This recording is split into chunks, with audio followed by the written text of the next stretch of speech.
Hola chicas, buenas tardes. Les doy la bienvenida a una nueva clase, en este caso grabada, de la materia de Educación y Psicología. Les doy la bienvenida a todo aquel que vea este material también por fuera de lo que es la asignatura. Este video pertenece a la materia, como dice ahí, Educación y Psicología de la Universidad del Salvador, para la licenciatura en Ciencias de la Educación, turno mañana. En este caso, lo que vamos a trabajar son los sujetos de nivel medio, corresponde a la unidad 3 del programa de esta materia. En la primera parte de la asignatura vimos rol docente y evaluación. En esta segunda parte vamos a trabajar sujetos de nivel medio, haciendo foco en el adolescente como sujeto que recorre el nivel medio. Y en la unidad 4 vamos a trabajar sujetos de nivel superior para ya cerrar la asignatura. En este caso vamos a trabajar con los sujetos de nivel medio. Ahora, la clase o la unidad va a tener dos partes. En total, la unidad son 7 textos. En este caso, trabajamos los primeros 5 textos. ¿Cuáles son los autores que vamos a trabajar? Vamos a trabajar a Cristina Corea e Ignacio Leukovich, haciendo foco en algunos capítulos de Pedagogía del Aburrido. En segundo lugar, vamos a recorrer el texto de Marcela Gómez Solano, que trabaja Crisis, Escuela y Condición Adolescente.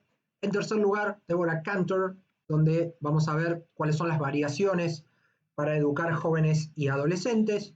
Después vamos a ver un texto de Dina Krauskopf, que es una psicóloga chilena que habla del desarrollo juvenil contemporáneo. Y para cerrar, vamos a ver el apartado de Amparo Moreno sobre la experiencia adolescente. Tanto Cristina Corea como Ignacio Leukovich, en el primer texto sobre sujetos de nivel medio, abordan el deterioro de las competencias de lectoescritura a lo largo del recorrido educativo y en los sujetos de nivel medio. Cristina Corea es licenciada en Letras e Ignacio Leukovich es licenciado en Historia. Entre los dos escribieron este libro que se llama Pedagogía del Aburrido. Ahora, hablamos de la lectoescritura y de las dificultades que tienen los chicos al momento de poder abordar un texto tanto en la comprensión como en la redacción. Ahora, siempre hay que entender que los chicos tienen dificultades, cada uno tiene un ritmo, tiene una singularidad, pero lo que se critica muchas veces en el nivel secundario es que los chicos no entienden los textos, no saben escribir ni interpretar las consignas, no hay un sentido crítico, solamente hay un sentido reproductivo. Hay que tratar de recuperar lo perdido corriéndonos del discurso mediático. ¿Por qué? Porque hoy el adolescente está metido en la fluidez, en lo digital, en la información, que tapa información, todo el tiempo está esto dinámico, esto líquido, diría Bauman, que evita lo sólido e impide la consolidación de lo sólido. Vamos a tener un discurso universitario que para el adolescente no tiene sentido, termina siendo superfluo. Entonces, el deterioro del sistema educativo de nivel medio va a conllevar al deterioro del sujeto de nivel medio. Si el niño se basa en la era digital y se cría en algo líquido, se construye un sujeto de nivel medio, un adolescente en un contexto líquido, va a ser muy complicado poder darle solidez al discurso universitario. Si los medios intervienen y las instituciones de nivel medio no le dan solidez a ese adolescente. Ahora, hablamos del marco mediático, de lo líquido, del problema alrededor de la crianza, tanto del rol familiar y de los estudiantes dentro del ámbito educativo. Piensen que hoy por hoy los adolescentes son sujetos hiperconectados que trabajan todo el tiempo con la imagen, les cuesta mucho ir al libro, pasan mucho tiempo con el iPad, con el celular, con la tablet. Ahí entra en conflicto la escuela que tenemos hoy, que tienen los adolescentes, y lo que el estudiante puede dar o lo que los chicos pueden dar. Porque los chicos muchas veces tienen dificultades de lectoescritura, pero no por los chicos en sí, sino que porque la escuela necesita determinado tipo de estudiante o determinado tipo de saber respecto a la lectocomprensión, ese adolescente no puede llegar a cumplimentar por problemas familiares, por dificultades en las cogniciones, por capacidades y potencial que pueda tener la persona. Ahora, las instituciones, al tener expectativas altas o bajas, dependiendo de la escuela, las instituciones por esta cuestión de lo digital están desfondadas, dicen los autores. ¿Qué está desfondado? ¿Qué está en jaque? ¿Qué está en juego? El saber, el docente y la autoridad. Digo, la autoridad tiene que hacer crecer, ese es el significado de la palabra. Hoy por hoy el docente no está en un lugar de autoridad, de hecho está juzgado por los padres, el saber está puesto en juego, se duda sobre el docente, porque cualquier cosa voy a Wikipedia, voy a Google, lo que sea. La evaluación también está puesta en jaque, sobre todo en este contexto de pandemia que es complicado también repensar algunas cuestiones, no todos los docentes se amoldan a educar en la era digital. La relación pedagógica cambió justamente porque los modelos de autoridad cambiaron y la escuela cambió porque justamente está en crisis en relación a todo esto, porque la exigencia de la escuela no va de la mano con lo que puede dar el estudiante. Ahora, el estudiante veía al docente antes como un sujeto supuesto a saber. Hoy está devaluado el docente en cuanto a la reivindicación de su rol. Yo siempre creo que en el nivel medio pasan otras cosas que no tienen que ver con lo educativo, sino que tienen que ver con la contención del estudiante. Por ende, depende mucho del rol directivo poder acompañar a ese docente. Muchos directivos no están preparados para acompañar a los docentes en nivel medio porque o trabajan desde el egocentrismo, desde el narcisismo, desde la incapacidad de poder trabajar en equipo, entendiendo que el docente tiene que ser legitimado en su rol, no por la vanidad del directivo, sino por el refuerzo del rol docente. El docente no enseña con la educación del contenido, con la transposición didáctica del contenido, también enseña con la acción. Tiene que haber un intercambio y el aprendizaje no es algo unidireccional, sino que a fin de cuentas es una co-construcción del proceso. Ahora, el docente pensándolo o poniendo en jaque determinadas cuestiones, podemos entender que pivotea entre tres cosas, entre ser una autoridad, entre tener legitimidad y en la relación pedagógica. Antes el docente era un saber instituido, era una guía, era imposible dudar del profesor, era una autoridad burocrática, si el docente estaba delante, al docente no se lo juzgaba, el rol tenía validez ya por el hecho de estar adelante de un aula. Ahora, hoy con el tema de la fluidez de la información, el docente muchas veces no escucha al estudiante, por el apuro, por el cansancio, por este malestar psíquico que veníamos hablando en la primera parte de la materia respecto del rol docente. El dato no habita en la persona, en el adolescente, el dato es efímero, es líquido, y tampoco el docente a veces se permite escuchar al otro, y hay espacio para la escucha en el otro. Nos importa transitar el recorrido laboral y no ponernos a escuchar qué es lo que le pasa a esa subjetividad sufriente. Ahora, ¿qué es lo que predomina en el presente? En el adolescente hay toda una cuestión o un planteo de, deja, yo lo sé, con mis palabras yo lo digo, que muchas veces pasa en el adulto. El adulto viene con una falencia respecto de su recorrido a nivel medio que no tiene el tecnicismo como para poder pensar y decir, bueno, tal autor dice tal cosa, tal autor dice tal otra. Si yo los relaciono, yo tengo este punto de vista, esto lo dice el autor, yo no estoy de acuerdo. Esa subjetividad afectada a nivel medio va a ir a nivel superior y no va a poder corroborar esas habilidades de lectoescritura, no va a poder tener una continuidad respecto del rol. La evaluación, muchas veces, en relación a esta cuestión de la continuidad, no refuerza las cuestiones de lectoescritura en nivel medio. La evaluación es repetitiva. Esto que hablábamos de que el docente toma la misma evaluación año tras año. Hay 3 hermanos en una misma escuela y el docente toma la misma evaluación todo el tiempo. En esa falencia de nivel medio, el sujeto de nivel medio devenido en adulto va a la facultad y no sabe qué hacer. Es un lugar de incertidumbre en la universidad. Entonces, ¿para qué tiene que servir la escuela? Para resignificar la confianza del estudiante, la responsabilidad y el manejo y el uso que tenga de la información. La virtualidad tiene que servir para generar un aprendizaje. Hoy está muy en jaque que el estudiante vaya a la escuela. Los docentes se han deslomado trabajando en nivel medio para hacer un montón de cosas, pero en la virtualidad, dicen estos autores, el aprendizaje depende del estudiante. El docente da todas las herramientas, pero si el estudiante no se sienta, también está la responsabilidad y el oficio de ser estudiante y mi rol como docente de poder motivarlo. Pensando en esto, el estudiante es responsable de su autonomía, de su empoderamiento y de acercarse al contenido para poder aprender, siempre y cuando el docente le dé herramientas. Si no hay confianza, no hay relación pedagógica, no hay vínculo y no hay aprendizaje posible. Hasta acá el primer texto, ahora vamos a pasar al de Marcela Gómez Solano, que habla de crisis, escuela y condición adolescente. En este caso, Marcela Gómez Solano es mexicana, es profesora e investigadora de la Universidad Nacional Autónoma de México y trabaja con la cuestión de las alternativas pedagógicas o de los modelos de alternativas pedagógicas. Pensando en la cuestión de la crisis, ¿sí? Tanto en la escuela como en el adolescente hay un contexto de crisis. El marco social es cambiante, entonces hay que analizar estas tres patas: la crisis, la escuela y la condición adolescente alrededor de esas dos cosas. Siempre hay que pensar, emulando a Jacobo, billetera mata galán, velocidad mata pedagogía.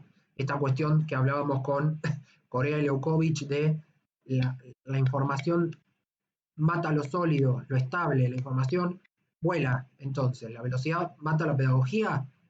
Hay que tratar de entender que el cambio es inherente a la educación y a la dinámica, y que la adaptación exitosa de la escuela va a depender del docente y cómo el estudiante maneje esa información. ¿Por qué? Porque la escuela tiene un valor, se transmite determinado valor, pero la institución no se adapta a esta cuestión de la velocidad de la información. El adolescente de hoy no es el mismo que de hace 5 años que el de hace 10. Mi adolescencia no es la misma que la de hoy. No había redes sociales, no había WhatsApp, el celular se estaba empezando a instalar. La escuela, como significante para el adolescente, tiene que ver con un símbolo personal y generacional. El otro día estaba viendo un video de mi colegio secundario y habló un profesor que hizo un podcast, y el tipo nunca corrigió un examen en su vida, pero el pertenecer a esa institución educativa le daba prestigio en esa ciudad donde soy yo. Digo, es un símbolo personal y generacional que también marca la pauta de que el niño o el adolescente tiene sentido de pertenencia, y que también esa escuela, si no le da las herramientas para entender que la escuela media y la facultad son un lugar de superación, que a futuro le dan al adolescente devenido adulto un proyecto de futuro y una profesión. Me acuerdo que en la escuela me preguntaban, ¿qué querías estudiar? Yo había dicho psicología, después estudié relaciones públicas, digo, pero fui siguiendo la misma línea y pensando que la escuela iba a demarcar a futuro mis intereses. Yo estaba en una modalidad de ciencias sociales, y pensaba que pertenecer a esa escuela como significante me iba a permitir lograr objetivos, y los objetivos tenían que ver conmigo, no tanto con lo que daba la escuela. Pero la escuela da un símbolo personal y generacional. También esta idea de no ser como los padres y de tomar en cuenta un discurso diferente a lo que dicen los padres. El proyecto de futuro que plantearía la escuela es una profesión, suponiendo que las personas lleguen a nivel universitario también, ahora, o terciario, pero también teniendo en cuenta que la escuela, si no logra contener al estudiante para que tenga continuidad de la cursada, fracasa. El fracaso escolar es otro tema que vamos a ver en el segundo video. Pero digo, la velocidad no tiene que matar la pedagogía, tenemos que entender que el cambio es inherente a la educación y que la adaptación es exitosa en tanto y en cuanto se le puede dar continuidad al estudiante en el proceso educativo y en la cursada. Ahora, cuando hablamos de estudiante, no hablamos de alumno, el alumno no tiene luz. El estudiante tiene que poder plantearse ese crecimiento. Ahora, no podemos hacer un universal y decir el estudiante como un absolutismo. El estudiante es según el caso por caso, según la realidad social, según la familia, según el contexto individual, pensando que hay un nuevo horizonte, hay una tarea educativa que cambia todo el tiempo, y hay que romper con las imágenes idílicas de mamá, papá, la hermanita, el hermanito, el perro, la casa, el auto, la quinta o lo que sea. Las familias cambiaron, los contextos cambiaron, las realidades cambiaron y el ser estudiante cambió, porque hay que ver el caso por caso y ver qué es lo que le pasa al estudiante, priorizando la persona y no tanto el rendimiento académico, porque la persona potencia o afecta ese rendimiento académico. Ahora, bien, la escuela o las instituciones educativas arman una imagen de un estudiante que tiene que ser homogénea, y en realidad hay que ver el caso por caso. Hay que despertar el interés para que el estudiante quiera aprender, y muchas veces la imagen que se hace en la escuela de ese estudiante no es la imagen que está en la realidad, y ahí viene el conflicto entre la imagen real y la imagen deseada, porque el estudiante proyecta algo y el estudiante, le pasan cosas. Entonces, está lejos de ser el ideal muchas veces porque o tiene problemas o tiene dificultades económicas, familiares, subjetivas. ¿Qué es lo que deberían hacer las instituciones? Primero, trabajar en equipo con el docente. En nivel medio y a nivel superior también pasa que no hay trabajo en equipo, que es de la boca para afuera, y los directivos no trabajan en equipo, es una cuestión más verticalista. se ve muchas veces al estudiante de nivel medio como una cuota y no se lo toma como un sujeto de nivel medio que es un adolescente que está cambiando y hay que ayudarlo para que tenga un futuro y no empobrecerlo y tampoco infantilizarlo más.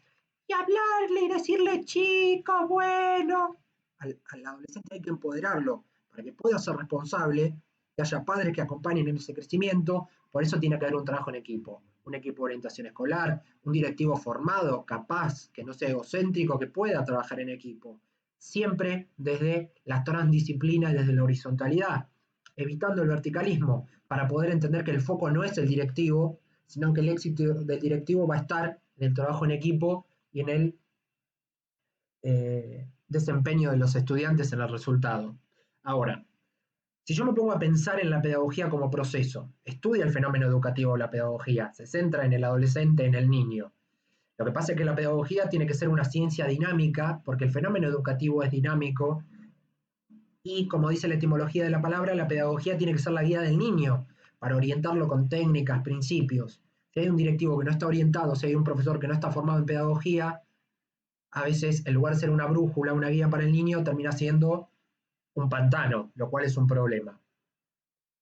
Hasta acá el segundo texto. Ahora vamos a hablar del texto de Deborah Cantor de Variaciones para educar jóvenes y adolescentes. Deborah Cantor es licenciada en Ciencias de la Educación, es coordinadora de la Maestría de Políticas de Infancia y Juventud y trabajó en la parte de tiempo libre y recreación del Ministerio de Educación de Cava. ¿Por qué está bueno ver varios enfoques? Vieron que hablamos de historia, letras, eh, filosofía y pedagogía con el autor anterior, con Gómez Solano, ver autores de ciencia de la educación, tratar de entender que el nivel medio no se entiende desde una sola disciplina, se entiende de la educación, se entiende de la psicología, se entiende de la sociología. Este concepto es clave entenderlo. ¿Por qué? Porque las adolescencias o los jóvenes y los adolescentes tienen variaciones porque el contexto es dinámico. Cada época, cada momento tiene sus adolescencias, diría Deborah Cantor, y sus juventudes, entendiendo el concepto de brecha. Hay una brecha cultural, no es lo mismo el adolescente en el norte argentino que en el sur, que en la provincia de Buenos Aires, que en capital. Son realidades diferentes, desde lo socioeconómico, desde lo cultural. Pero también hay una brecha en lo generacional. El adulto muchas veces no entiende al adolescente y el adulto se olvida que alguna vez fue adolescente, porque hay nuevos adolescentes, hay nuevos adultos y no hay una unión entre las partes. ¿Cuál es el paradigma que cae? Porque hay una incomprensión entre el adulto y el adolescente. La juventud redentora, esta idea de juventud divino tesoro ya caducó, está prendida a fuego. La juventud redentora era lo que pensamos que antes, que era la juventud pura que nos iba a salvar, que había que redimirla. Hoy por hoy la adolescencia está atravesada por un estigma, tiene un estigma o un prejuicio. La adolescencia es una etapa sin equivalencia, puse ahí yo. ¿Pero por qué? Porque hay que pensarla desde el caso por caso, desde la singularidad, desde las múltiples realidades, desde lo social, lo familiar, lo económico, sobre todo hoy en un contexto de pandemia, donde no todas las familias tienen acceso a la conectividad, al trabajo. Las juventudes están siendo interpeladas y criticadas desde el estigma, tanto como estudiantes como jóvenes. La adolescencia tiene que ver con un sufrimiento, con una búsqueda. Tiene que ver con las producciones culturales, con entender que el adolescente tiene que ser el centro para poder evitar que los problemas que tengan desde la cultura y de lo estructural sean un estigma. Lo escolar tiene que estar ligado a entender a ese adolescente para que sea el centro de las producciones y que esas escuelas y esos sujetos de la escuela donde yo me crié son de otro tiempo. El adolescente de hoy no es lo mismo que el adolescente de antes. Las realidades son diferentes y los focos son distintos en relación a lo escolar. Ahora, si hablamos de adolescente, lo adolescente es lo escolar. La juventud tiene que ver con lo extraescolar. Lo que se critica desde lo escolar es al adolescente. ¿Por qué? Porque el adolescente tiene que confrontar, tiene que construir una identidad y tiene que generar una ruptura, entendiendo que el adulto tiene que soportar al adolescente en esa construcción, lo cual le resulta muy difícil, porque el adulto tuvo otra adolescencia en otro contexto y muchas veces no fue alojado ni interpelado en su cuestionamiento o en su construcción. El adolescente tiene que armar su subjetividad en un contexto escolar, tiene que buscar, identificarse y trabajar desde lo psíquico y lo social para desestigmatizar esa etapa no quedarnos con el prejuicio. La adolescencia recorre las aulas, muchos docentes no lo entienden, yo me acuerdo, siempre lo digo, por si alguien vio este video, me acuerdo de un profesor Luis Valdetti que falleció, que me marcó en mi adolescencia porque yo entendí lo que era ser docente desde lo escolar, desde mi rol adolescente con él en su momento. Cuando terminé la escuela, Luis me siguió marcando desde lo extraescolar para devenir en el profesor que soy hoy. Pero Luis supo alojar a ese adolescente que yo fui, muchos otros profesores no, porque trabajaban desde el estigma o desde el sentimiento de inferioridad que tenía que ver con sus cuestiones personales. Pero digo, hay que soportar al adolescente en esa construcción para que pueda armar la identidad. Por ende, no podemos hablar de la adolescencia y la juventud, sino que tenemos que hablar de las adolescencias y las juventudes. ¿Por qué?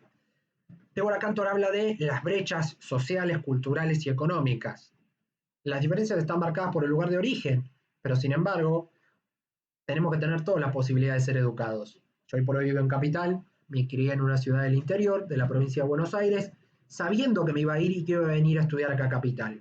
Es un lugar social necesario como punto de partida, pero no tiene que ser un estigma o un punto de anclaje, todo lo contrario.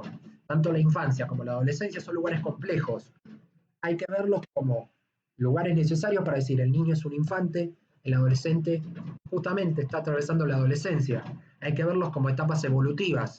Lo complejo es verlos como exclusión o marginal. El adolescente no tiene que ser marginado o excluido por su condición social. No hay que ver tampoco a los jóvenes como los enemigos del orden social. ¿Por qué? Porque muchas veces los medios construyen una imagen del adolescente como conflictivo, quilombero, oposicionista. Y muchas veces los medios construyen un mensaje de que el adolescente de bajos recursos es el problemático, es el conflictivo porque no puede formar parte del sistema. Y ahí viene el problema. ¿Por qué? Porque hay una brecha entre los extremos. Hay que evitar pensar que el adolescente marginal va a ser el que no está educado, porque muchas veces los sectores humildes son los que logran grandes cosas. Los medios construyen esa brecha e instalan y refuerzan ese estigma respecto del adolescente de bajos recursos y respecto a esa marginalidad. Las representaciones que tienen nada tienen que ver con la brecha, porque refuerzan la brecha, pero las oportunidades que tiene cada persona no tienen que ver con la condición social, sino que tienen que ver con las posibilidades que pueda tener la persona de salir adelante. Si hablamos de las adolescencias, si hablamos de las juventudes, hablamos del salir adelante, de la diversidad. Hay tantos adolescentes como adolescencias y hay tantos jóvenes como juventudes. No hay que trabajar en la injusticia, en las diferencias, y hay que alojar la desigualdad y la singularidad, porque cada persona tiene su cultura, su familia, su estructura. Siempre hay que tratar de dar futuros dignos trabajando en equipo, bajando los prejuicios, trabajando en lo singular. Los adolescentes hoy por hoy son sujetos de derecho que buscan identificaciones en esta modernidad líquida. El estigma no es ser adolescente, el estigma lo tiene que tener el adulto por no entender al adolescente. ¿Qué estigmas hay? La pobreza, las diferencias sociales. Hay que entender que el adolescente se tiene que empoderar y ser protagonista de su propio proceso de aprendizaje. En tanto y en cuanto el rol docente tenga la posibilidad de tener autonomía para trabajar, de darle motivación al adolescente y de no infantilizarlo y de no hablar así, porque muchos directivos y muchos profesores estupidizan e infantilizan al adolescente. Y hay que reubicarse desde lo simbólico para darle lugar de autonomía al adolescente, entendiendo que tiene que tener oportunidades y que hay que construir un nuevo adulto con autonomía y con responsabilidad, sin etiquetas, sin rótulos y sin limitar al adolescente. Hasta acá la mirada de Deborah Cantor. Ahora voy a hablar de Tina Krauskopf, que es una psicóloga chilena, trabaja en Flaxo, es investigadora asociada y habla de el desarrollo juvenil contemporáneo y de la mirada que tiene de las adolescencias y de las juventudes. Tiene una mirada muy rica, Dina. ¿Por qué? Porque tiene una mirada del adolescente como un ser biopsicosocial, es como una mirada tripartita. La adolescencia es un desarrollo evolutivo, o sea, es una parte de la vida, niño, adolescente, adulto, vejez. Hay una identidad juvenil que se tiene que construir en esa segunda instancia. ¿Por qué? Porque el adolescente tiene que lograr participar, tiene que tener un rol ciudadano y tiene que ser un sujeto a futuro ligado en un contexto y en un entorno y tiene que ser capaz de relacionarse. Como sujeto del desarrollo evolutivo, el adolescente tiene que tener autonomía, al adolescente se lo relaciona al conflicto, pero al adolescente hay que darle tiempo para que reorganice el yo. Yo que hoy tengo 33 años, hace un tiempo era adolescente, entonces tuve que adquirir autonomía, entendiendo que había conflictos y que iba a que paulatinamente me iba a dirigir a la idea de que voy a hacer un desarrollo intelectual, de que hubo una maduración sexual, entendiendo que para el adolescente es importante el intelecto, la maduración, pero también los vínculos y los grupos. ¿Por qué? Porque va a generar su propio discurso, va a reproducir otros discursos, pero va a empezar a ser automáticamente y paulatinamente un sujeto de derecho. Si hablamos de la identidad del adolescente, tenemos que pensar en tres tipos de integraciones: espacio, tiempo y social. La espacial tiene que ver con el cuerpo propio, con el autoerotismo, la relación con el propio cuerpo, con otras personas, con los vínculos con la cultura y con la relación con los objetos, digamos, la relación con el entorno. En segundo lugar, también está el tema de lo temporal. ¿Por qué? Porque hay que tener en cuenta que se produce una representación de uno mismo que va variando con el tiempo. Mi mirada en la infancia sobre mí mismo no es la misma que la adolescencia, no es la misma que la adultez hoy. La integración temporal o la imagen que tenga de mí mismo va a depender de ese espacio, de la relación que tenga con los otros cuerpos, con la cultura, con los objetos. Y la integración social va a tener que ver con qué, con el entorno y cómo yo me identifique con ese entorno. Volvemos al tema de la brecha, que era lo que decía Cantor antes, también lo dice Krakow. Este tema de la brecha intergeneracional. El joven tiene una vida con proyectos, el adulto tiene proyectos de vida. El adolescente está en esa brecha, porque el adulto no lo entiende y el joven tiene avidez y una búsqueda de proyectos. Es una vida con proyectos. El adulto, ya un poco más cansado, quiere un proyecto de vida. Hoy por hoy el adolescente no tiene un pensamiento lineal o binario. Cuando hablan de les pibis, les chiques, tiene que ver un poco con eso, con que no hay un lenguaje no binario como el adulto lo entendía antes. La innovación es importante para el adolescente, pero también es importante la construcción de un futuro, pero le hacen mucho foco, le da mucha importancia al hoy. Lo fundamental es el rol de la escuela para entender que el joven es una vida con proyectos y tiene que generar productividad, proyectos, participación. ¿Por qué? Para después a la larga ser un adulto y tener un proyecto de vida. No trabajar desde el adultocentrismo, como el adulto piensa, que todo pasa porque el adulto tenga el saber.